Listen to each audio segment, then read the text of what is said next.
Niners doodle? Yeah. I never went outside. Really? I literally did not go outside. This one you don't go inside. Yes. Good morning, football. This is us. We are presented by Sprint Live in New York City. It's Tuesday, January 28th. My name's Kay Adams, Nate Burleson, Peter Schrager, Kyle Brandt, all here and here for this, the Super Bowl. We're ready to rock it. Let's do it. Ready? Are you getting closer to like one side or the other? Tiesto or Calvin Harris? No. Peter, they call you Mr. Worldwide. Isn't that what it is? Yes, you're on that side, baby. Let's go. 305. Are you guys actively, you know, just like you have to think a pick? Yeah, I do. Kyle's got a shirt with a Niners logo on it. I'm a little rattled that my guy gave away precious intel about Jimmy Garoppolo yesterday on media night, about Jimmy Garoppolo, how he conducts his personal business. Says he's a terrible texter. Really? Won't ever text you back. I love that about Leaves him hanging. Oh, it's kind of sexy, like Jimmy right? G even more. Text me back. At GMFB, it's time for the lead. Lead block. It is. Omar Ruiz is at the 49ers Hotel live in Miami right now. James Palmer from the Chiefs Hotel. They're down in Florida giving us the goods. Omar, let's start with you. How will the Niners shift from the fun, the chaos of Super Bowl opening night to the intensity and the focus that they need to prepare for the real game?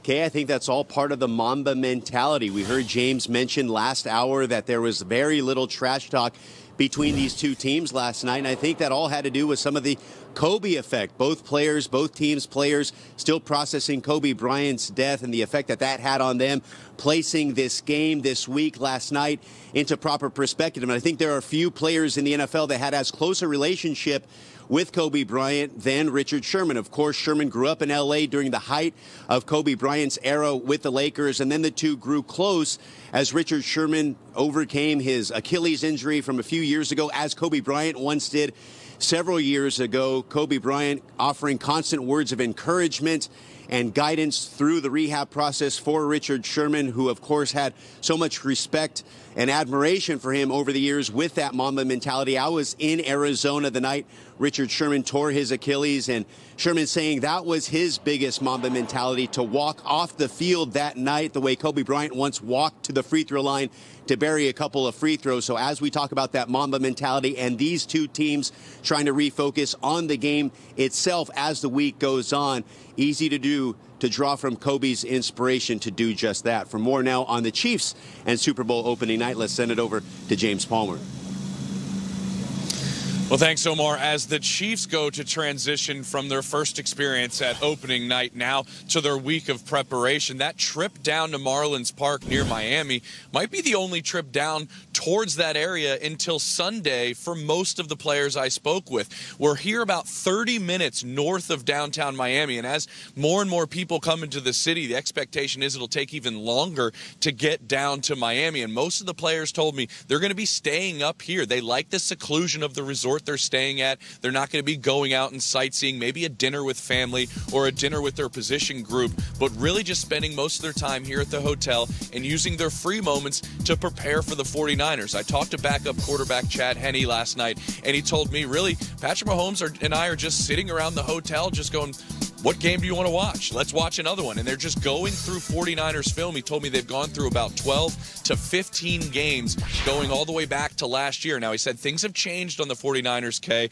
That defensive line, specifically the talent up there, has changed. But maybe we can pick up some blitz schemes, some different concepts. They're just sitting here watching as much film as they possibly can as they're here at their resort.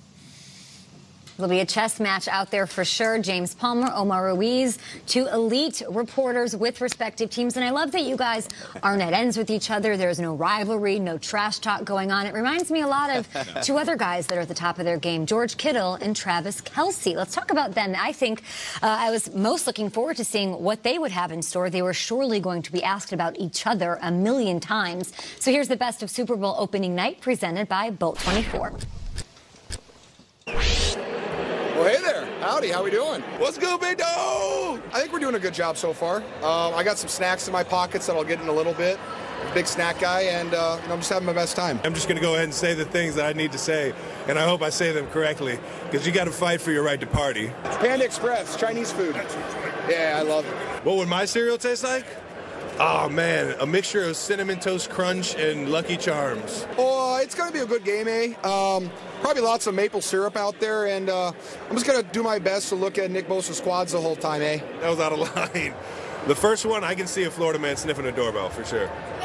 licking and sniffing. He sniffed it before he licked it. My competition with Travis Kelce? Well, he's going against my defense, and I'm going against theirs. George is an unbelievable player, man. I love watching him play just as much as anybody else. His tenacity, his approach to the game is it's relentless. I mean, he's an incredible player and, you know, one of the best red zone threats in the NFL. Adios, amigos. Am I really? I can leave? Woo! Sorry, guys. I liked it. Great stuff from George Kittle and Travis Kelce, respectively. They're admiring each other. They're cracking jokes. Maybe, as Omar said, some of that Mamba mentality has set in. Which one of these guys is going to win the battle in Miami against their opposing defense?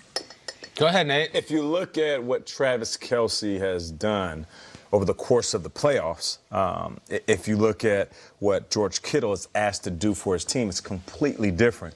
They're not going to throw the ball a ton of times. I believe within those 8 pass attempts that Jimmy Garoppolo had, Kittle had just 1 catch.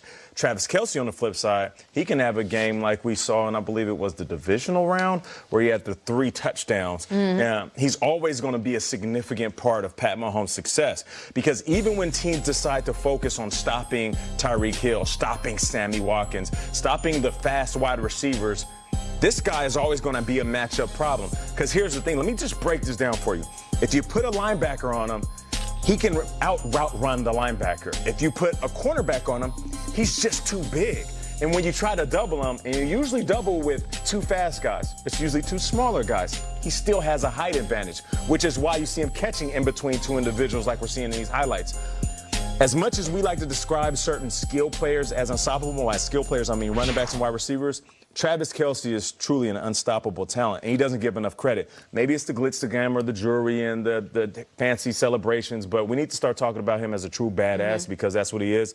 Travis Kelce will have a huge impact on this game, even more so than Kittle, because Kittle's not asked to do as much. There's a way to hedge this, right? And we've been doing it the last couple of weeks, and I've been seeing a lot of sports media, even last night on both the NFL Network and on the Fox Sports 1 pregame show, and it's like, Kelce's the best receiving tight end, and Kittle's the best blocking tight end. And everyone says, okay, well, we solved it. Let's move on. No. That's not fair. It's not fair because Kittle is an amazing receiver when asked upon, and Kelce can block in the run game, and he did it last week. Tyreek Hill had that jet sweep. Kelce throws a punishing block.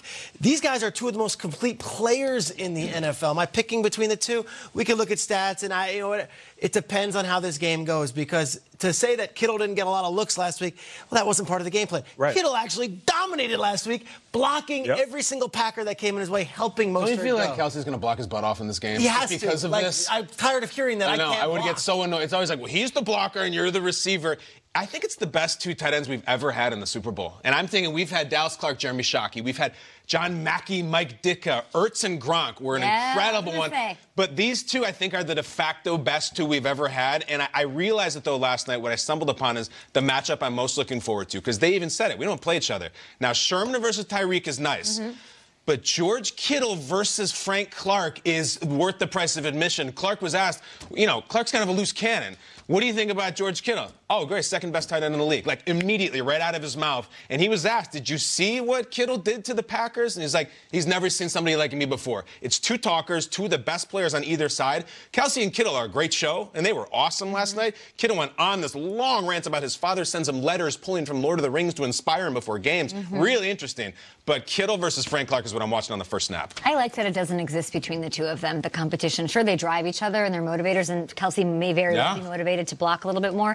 But even when we had this conversation a couple of weeks ago, before we knew that these were the 2 tight ends that would be facing each other in the or their teams would be facing each other in the Super Bowl, our show tweeted out something where I said, I think Kittle's the best. I'd rather have Kittle on my team. You 3 said Kelce. And a bunch of people responded. George Kittle went and liked the ones that said, I love them both. They're both great. The only likes that I had on my timeline from Kittle were about, I can like them both. It doesn't have to be a competition between the 2 of them. So I'm sort of into that. And I'm with you on I usually like when there's some animosity, but there doesn't need to be, because they're both fantastic. There's animosity amongst the fans, though. Those Kittle fans are prickly. And it's easy to fight for Kittle on Twitter because there's so many gifs, and you just keep posting them of him going crazy.